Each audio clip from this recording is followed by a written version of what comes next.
এই ব্যাপারে তোমার আর কিছু বলার আছে?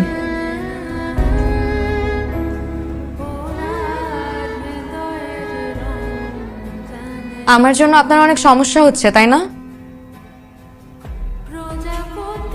কি সমস্যা হবে? আমি বলেছি কোনো সমস্যা হচ্ছে? সব শুনছি আমি।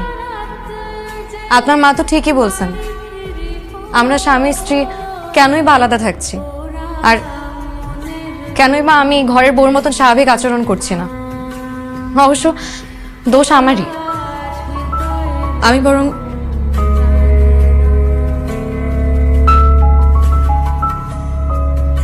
বরং এখান থেকে চলে যাই, তাহলে আপনার সব সমস্যার সমাধান হয়ে যাবে। তুমি কেন চলে যাবে? আমি বলেছি তোমাকে চলে যেতে। আমার আর মার সব কনভারসেশন শুনছো, তাহলে এটা শোনো না আমি মাকে লাস্টে কি বলেছি? হ্যাঁ শুনছি।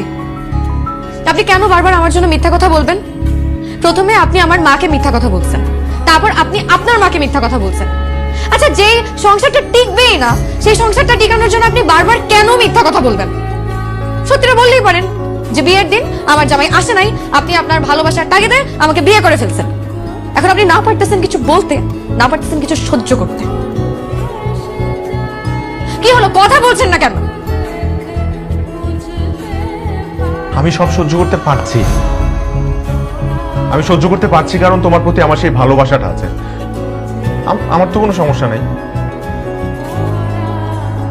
আর আমি কিছু বলি না কারণ আমার বলার সেই অধিকারটা নাই।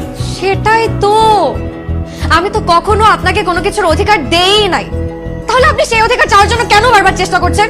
কারণ আমি তোমাকে ভালোবাসি।